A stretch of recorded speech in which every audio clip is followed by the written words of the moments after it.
Mes bons amis, bonjour. Grande joie de vous retrouver en ce milieu de semaine de confinement.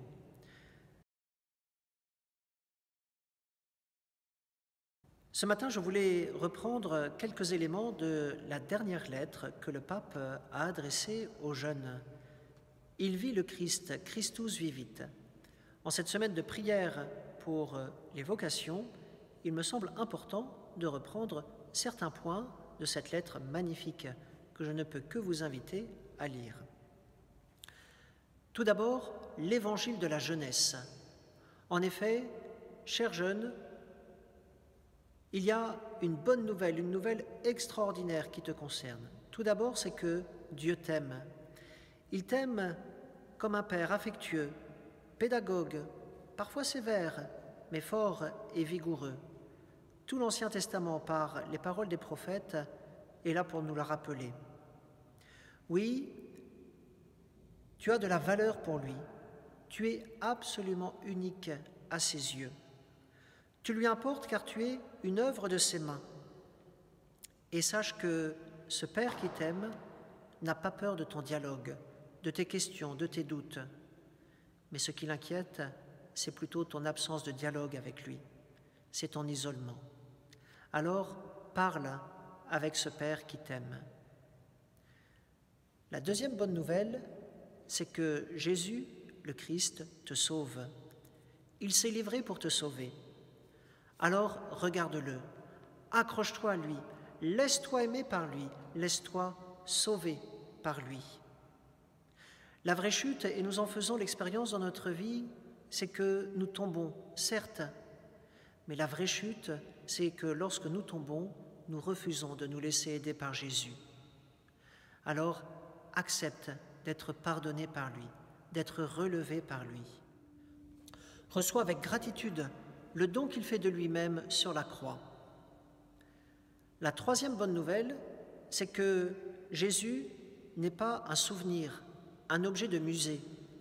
Il vit, il est ressuscité, il est vivant à jamais et il est à nos côtés chaque jour de notre vie. Et avec cette espérance, cette certitude de foi qu'il est vivant, nous pouvons fonder le caractère du fait que le bien peut se faire un chemin dans notre vie et que nos fatigues, d'une manière ou d'une autre, serviront. Jésus est l'Éternel vivant, il est l'Éternelle jeunesse. Alors, vis l'amitié avec le Christ vivant. Rencontre-le, laisse-toi rencontrer par lui, laisse-toi être aimé de lui, laisse-toi être pardonné, sauvé par lui.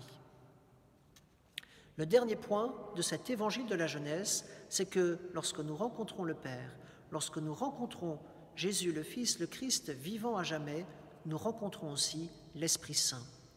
L'Esprit Saint est ce don du Christ mort et ressuscité qui vient peu à peu comme une source irriguer toutes les dimensions de notre vie.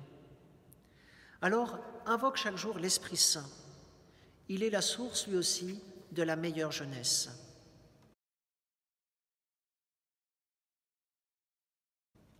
À partir de cet évangile de la jeunesse, vient se greffer la question de la vocation. Le terme vocation a un sens très large. C'est un appel de Dieu à la vie, à l'amitié avec lui, à la sainteté. Prenons surtout conscience que le terme de vocation, c'est cette invitation, cet appel de Jésus à vivre une relation d'amitié personnelle avec lui. Ce que Jésus veut pour nous, c'est notre amitié. C'est la question qu'il pose à Simon lors d'une de ses apparitions. « Simon, fils de Jean, m'aimes-tu ? M'aimes-tu d'un amour d'amitié, en grec philia, que je veux peu à peu convertir en amour agapé, un amour qui va dépasser tout ce que tu peux imaginer. » Et dans l'Évangile, il y a aussi un contre-exemple. Ce jeune homme riche, Jésus pose sur lui son regard et il l'aime. Mais ce jeune homme aime trop ses richesses. Il a peur d'engager cette relation d'amitié avec Jésus et il passe à côté de quelque chose de grand et de magnifique dans sa vie, ce qui comble le cœur de Jésus d'une grande tristesse. Oui, l'amitié est ce que Jésus veut nous offrir. Et il veut nous offrir le meilleur. Il nous offre sa vie et en nous donnant sa vie, il nous comble aussi de sa joie. Oui, prends conscience que le salut de Dieu, l'appel de Dieu, est une invitation à faire partie d'une immense histoire d'amour, l'amour que Dieu porte à toute l'humanité et dans laquelle vient s'insérer chacune de nos histoires personnelles. Dans cette question de la vocation, à savoir vivre une relation d'amitié unique et exceptionnelle avec Jésus, vient aussi se poser une deuxième question, être pour les autres. En effet, lorsque nous entrons en relation d'amitié avec Jésus, il nous invite peu à peu à participer à son œuvre créatrice, en apportant notre contribution au bien commun à partir des capacités que nous avons reçues. Et cela a à voir avec le service des autres. Oui, notre vie atteint sa plénitude lorsque peu à peu elle devient offrande, offrande à Dieu et offrande aux autres. Alors certes, tu peux te demander qui suis-je en profondeur? Quels sont mes talents? Quelles sont mes qualités? À quoi suis-je appelé? Mais surtout, demande-toi, pourquoi suis-je fait? Pour qui suis-je fait? Quel est le projet de Dieu sur ma vie? Oui, la vocation nous oriente à tirer le meilleur de nous pour la gloire de Dieu et le bien des autres. Alors, prépare-toi dès maintenant à répondre à ta vocation à fonder une famille. Comment? En apprenant dès maintenant la patience, l'écoute, le dialogue, le service des autres. C'est là que peu à peu, tu viens travailler, préparer ton cœur à se donner pour fonder une famille. Prépare aussi ton cœur afin que tu puisses travailler. Le travail, en effet, est l'expression de notre dignité humaine. C'est un chemin de maturation et d'insertion dans la société. C'est aussi le travail une stimulation permanente pour grandir en responsabilité et en créativité. Et le travail aussi est une grande protection contre l'isolement et contre le confort. Oui, dès maintenant, travaille, apprends ce goût du travail bien fait, des choses menées à leur terme, à chaque fois avec le meilleur de tes capacités. Et peu à peu, rends grâce au Seigneur en développant toutes tes capacités. Enfin, dernier point, n'exclus pas de toutes ces questions une réponse, ou plutôt la question à consacrer ta vie totalement au Seigneur. Interroge-toi sur la possibilité de suivre ce chemin de vie magnifique. Certes, ces dernières années, il y a eu de très nombreux mauvais témoignages de prêtres et de responsables de communautés qui viennent abîmer cet exemple qui devrait être très beau, mais cet exemple a tout donné pour suivre Jésus. Mais sois sûr que le Seigneur double la mise. Il continue d'appeler plus et encore car il prend soin, mieux que personne, de son Église bien-aimée. Oui, si tu reconnais un appel de Dieu et que tu le suis, sache que cela te comblera. Alors comment faire? Ce temps du confinement est propice à vivre l'expérience du silence. Un silence qui n'est pas seulement le fait de taire les bruits du monde ou nos inquiétudes, mais un silence qui, peu à peu, devient le lieu d'habitation de Dieu, par lequel il veut nous rejoindre. Pose-toi la question, pour qui suis-je? Différente de qui suis-je, mais pour qui suis-je? Je suis pour vivre une amitié avec Jésus, je suis pour dialoguer avec mon Père qui m'aime, je suis pour invoquer l'Esprit Saint et pour me laisser travailler par lui. Je suis pour les autres, car en les servant, je rencontrerai là aussi Jésus, le vivant à jamais. Sache enfin que la vocation à suivre Jésus, c'est l'appel d'un ami qui veut le meilleur pour toi, qui non seulement voit ce que tu es, mais qui aussi voit ce que tu parviendras à être avec le meilleur de toi-même. Alors, fais-lui confiance, dialogue avec lui, et peu à peu, Découvre qui tu es, mais découvre surtout pour qui tu es.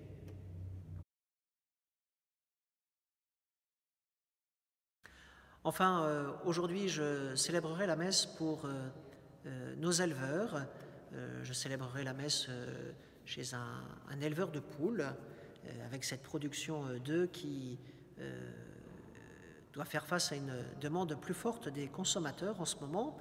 Alors, c'est l'occasion de prier pour ceux qui, patiemment, jour après jour, sont au service de tous ces animaux pour leur donner un certain confort pour que, petit à petit, cette chaîne alimentaire soit alimentée et que nous puissions nous nourrir du mieux possible. Et puis, ce soir, à 20h, temps de retrouvailles en prière, en famille, depuis l'application Zoom. Vous pouvez demander à rejoindre ce temps de prière en envoyant dans l'après-midi votre téléphone sur le mail de la paroisse, paroisse.smn@orange.fr. Cette semaine de prière pour les vocations, avec cette perspective du dimanche du Bon Pasteur, est pour nous l'occasion de rendre grâce pour tous les prêtres qui servent ou qui ont servi sur la paroisse. Alors aujourd'hui, nous avons les témoignages des pères Philippe Maheu, qui a été vicaire ici sur les Hauts-de-Rouen il y a de nombreuses années, et puis du père aussi Sébastien Savarin, qui a été vicaire sur notre paroisse. Alors un grand merci à eux pour leur beau témoignage qui vient aussi éclairer, donner un éclat particulier à notre semaine de prière pour les vocations. Voilà à tous, je souhaite une excellente journée et que le Seigneur vous bénisse. Chers paroissiens des Hauts-de-Rouen, j'aurais beaucoup aimé pouvoir m'adresser à vous depuis le bord de la mer, qui est toute proche d'ici, à peine 3 kilomètres. Malheureusement, le temps du confinement m'oblige à rester dans la cour du presbytère de Eu, cette paroisse très belle où je suis depuis maintenant 3 ans.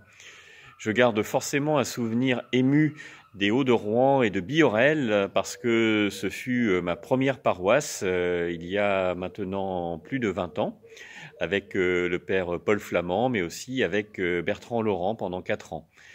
La phrase d'évangile qui me marque le plus depuis toujours et encore plus en cette période que nous vivons, c'est « Il n'y a pas de plus grand amour que de donner sa vie pour ceux qu'on aime ». Et je suis témoin dans les temps que nous vivons de beaucoup de petits gestes d'attention, de partage vis-à-vis des personnes isolées ou pour maintenir tout le monde dans l'union de la prière au sein de la communauté paroissiale où beaucoup d'amour est répandu, donné justement en n'hésitant pas à se donner un peu soi-même ou en donnant un peu de soi-même. Et voilà, je suis heureux d'être le pasteur d'une paroisse où cela est vécu, comme cela a été vécu, et j'en garde encore une fois un souvenir ému dans la paroisse où vous êtes, du temps où j'en étais l'apprenti pasteur encore. Je vous souhaite de vivre un bon dimanche, de belles journées. Vous êtes toujours dans mon cœur et dans ma prière. Chers anciens paroissiens, bonjour à tous. Certains se souviennent sans doute encore un peu de moi. Il m'arrive d'ailleurs de recroiser tel ou tel dans les couloirs du centre diocésain ou d'avoir quelques nouvelles des uns ou des autres. Je suis arrivé sur votre paroisse en septembre 2006, 3 ans après mon ordination et un passage par le centre-ville de Rouen. J'ai exercé la charge de vicaire alors que Christophe Potel était curé. Nous avons donc travaillé ensemble pendant 1 an. Et puis ensuite, j'ai travaillé pendant 2 ans avec le père Romain Durier. Outre cela, j'avais aussi 2 autres missions, aumônier des lycées d'enseignement public de Rouen et également responsable de la pastorale liturgique et sacramentelle du diocèse. Ma joie d'être prêtre, elle tient en un nom, bien sûr, Jésus-Christ. Jésus-Christ, la plus belle espérance que notre humanité puisse accueillir. Jésus-Christ, un projet extraordinaire pour les hommes. Un projet extraordinaire voulu par Dieu, le Père, pour chacun d'entre nous. Pour que nous puissions découvrir comment le salut de Dieu est déjà à l'œuvre dans ce monde. Et comment est-ce qu'il peut être plus grand encore, plus grand que nous puissions l'imaginer? Jésus-Christ, vivant. Le recevoir, le vivre, en témoigner chaque jour. Jésus-Christ, vivant dans son Eucharistie. Le recevoir et l'offrir. Et puis participer à ce grand geste qui existe depuis que l'homme est homme et qui atteint son apogée en Jésus, ce grand geste d'offrir ce pain de vie à l'humanité. Et aussi donc d'apprendre à devenir moi-même un pain de vie pour les hommes d'aujourd'hui. C'est aussi ce que la grand-mère m'a appris, en particulier lors du dernier été passé avec vous, lorsque nous avons fait renaître la RAC et transformé le quartier en un gigantesque centre aéré pour les enfants qui avaient été oubliés au mois d'août. Devenir pain de vie, transformer un lieu un peu mort d'un seul coup en un lieu où pétille la joie. S'il fallait que je retienne une phrase de la Bible pour exprimer mon ministère, une phrase qui me sert de guide, c'est un extrait de l'épître de saint Paul aux Colossiens, au chapitre 3. Vous êtes ressuscités avec le Christ. Oui, la résurrection est à l'œuvre partout, pour qui sait la découvrir. Laissez-moi reprendre un exemple de la grand-mère qui m'a beaucoup touché. C'était juste avant donc ce fameux dernier été, juste avant le mois d'août. Je distribuais des tracts devant un des supermarchés, je crois que c'était Coop, il me semble, juste à côté des barres d'immeubles, et sortent du magasin 2 filles qui rejoignent une épave qui était assise contre le mur. Les 2 filles sortent de leur survêtement une bouteille de whisky, visiblement qui n'a pas dû être contrôlée à la sortie, et commencent à servir à leur compagnon de misère un rhum coca bien assaisonné. La discussion s'engage avec moi, j'explique un petit peu ce que je fais, et pendant que ces personnes étaient en train de terminer leur barrette de shit et de boire leur rhum coca, je pensais dans ma tête, décidément, de ce lieu, que peut-il sortir de bon? Comme Nathanaël de Cana en Galilée. Et puis est sortie une petite fille de l'entrée d'un immeuble, 5-6 ans, 7 peut-être, qui se précipite en courant vers l'épave qui était là et qui l'embrasse avec force et affection en criant « Papa ». J'ai rangé mes idées bien pensantes et ce jour-là, j'ai vu un nouvel éclat du royaume. Je vous souhaite à tous et à toutes une très belle fête du Christ, bon pasteur, celui qui a regardé toujours les hommes avec un regard empli d'amour et d'espérance, sauf sur ceux dont les idées trop arrêtées, les idées trop obscures ne pouvaient accueillir son regard. Merci à vous.